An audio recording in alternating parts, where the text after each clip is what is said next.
need security services. Actually, these security services implement security policies, and these policies are implemented by security mechanisms.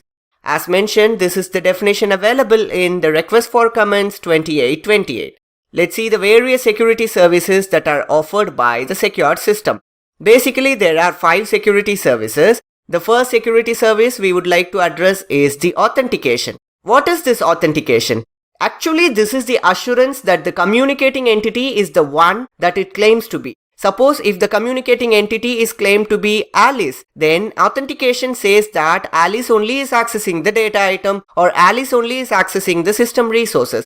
In simple words, authentication proves the identity of the sender. Suppose if the sender is claiming to be Alice, then authentication mechanism proves that only Alice is accessing the system. If someone else is accessing the system resources, then this authentication mechanism will find out that Alice is not accessing the system. So we need authentication in order to ensure that the right entities are involved in the conversation or right entities are accessing the system resources. Talking about the authentication, we have 2 types of authentication. Number 1, peer entity authentication, and number 2, data origin authentication.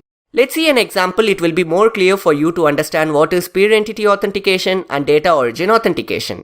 In this example, we know Bob is going to send some data to Alice. So here the sender is Bob and the receiver is Alice, and we know they are communicating through the internet or other communication facility. And in this example, we have that. In order to talk about this authentication, suppose if Alice is receiving a message from Bob, Alice should confirm that the message is actually from Bob and not from Darth.